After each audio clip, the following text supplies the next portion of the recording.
Assalamualaikum warahmatullahi wabarakatuh. Halo semuanya, perkenalkan saya Naila Mega Aprilia Wijaya Kusuma dari kelas 12 1, nomor absen 33, SMA Negeri 1, Paguyangan. Pada kesempatan kali ini, saya akan menjelaskan materi mengenai gelombang elektromagnetik dengan tema bagaimana sih gelombang elektromagnetik dapat berperan dalam kehidupan modern? Tugas ini merupakan salah satu tugas dari mata pelajaran fisika guru pengampu Ibu Tita Trisnawati, SPD. Namun sebelum itu, apa sih gelombang elektromagnetik itu?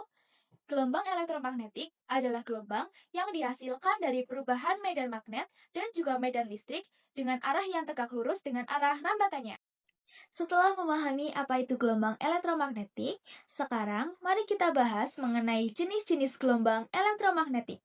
Gelombang elektromagnetik memiliki 7 jenis, yaitu gelombang radio, gelombang mikro, gelombang inframerah, gelombang cahaya tampak, gelombang ultraviolet, gelombang sinar X, dan gelombang gamma.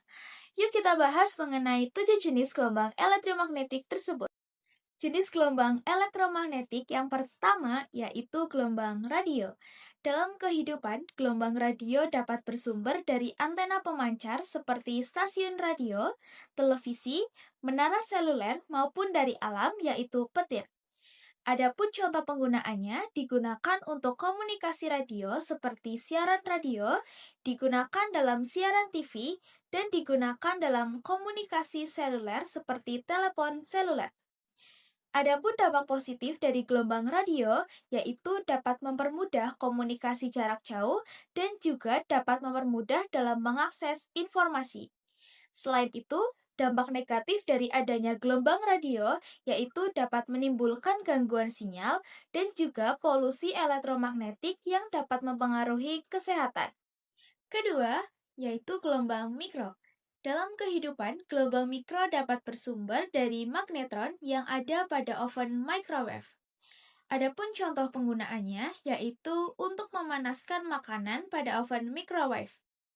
Dampak positif dari penggunaan gelombang mikro ini yaitu dapat memanaskan makanan dengan cepat dan juga efisien.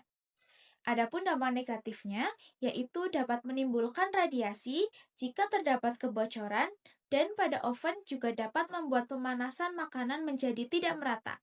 Ketiga, gelombang inframerah. Dalam kehidupan, gelombang inframerah dapat bersumber dari benda panas seperti matahari dan lampu pijar.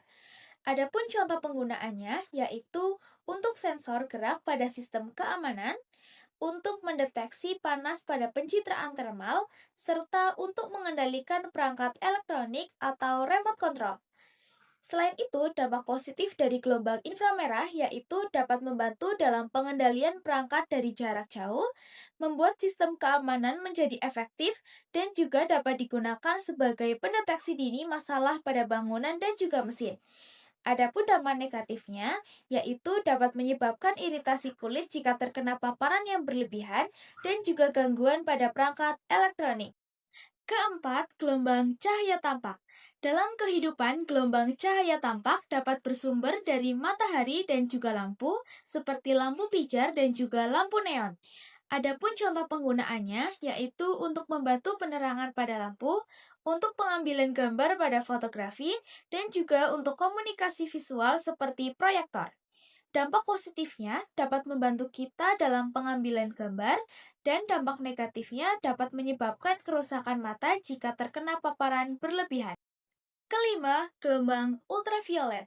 Dalam kehidupan, gelombang ultraviolet bersumber dari matahari dan juga lampu UV.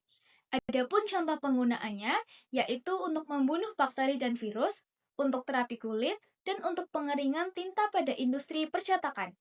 Dampak positifnya dapat membantu dalam membunuh mikroorganisme berbahaya dan dapat mengobati penyakit kulit. Dan dampak negatifnya yaitu dapat menyebabkan kanker kulit jika terkena paparan berlebihan dan dapat merusak material seperti memudarkan warna dan merusak plastik. Keenam, gelombang sinar X. Dalam kehidupan, gelombang sinar X bersumber dari tabung sinar X. Adapun contoh penggunaannya yaitu untuk melihat struktur tulang dan organ dalam pada radiografi, untuk keamanan pada saat pengecekan barang di bandara, dan pada industri digunakan untuk mendeteksi barang yang cacat. Adapun dampak positifnya, yaitu dapat mendeteksi masalah kesehatan untuk mengontrol kualitas produk dan membantu dalam mendiagnosis penyakit. Dampak negatifnya, yaitu dapat menyebabkan kerusakan sel jika terkena paparan berlebihan. Ketujuh, gelombang gamma. Dalam kehidupan, gelombang gamma bersumber dari reaksi nuklir dan isotop radioaktif. Adapun contoh penggunaannya yaitu untuk membunuh sel kanker pada terapi kanker, untuk sterilisasi peralatan medis, dan pada bidang industri digunakan untuk mengukur ketebalan material. Adapun dampak positifnya yaitu untuk pengobatan kanker yang efektif, membantu dalam menjaga peralatan medis agar tetap steril, membantu pengukuran yang akurat, dan dampak negatifnya dapat menyebabkan kerusakan sel, kanker jika terkena paparan yang berlebihan, dan dapat membahayakan lingkungan karena limbah radioaktifnya.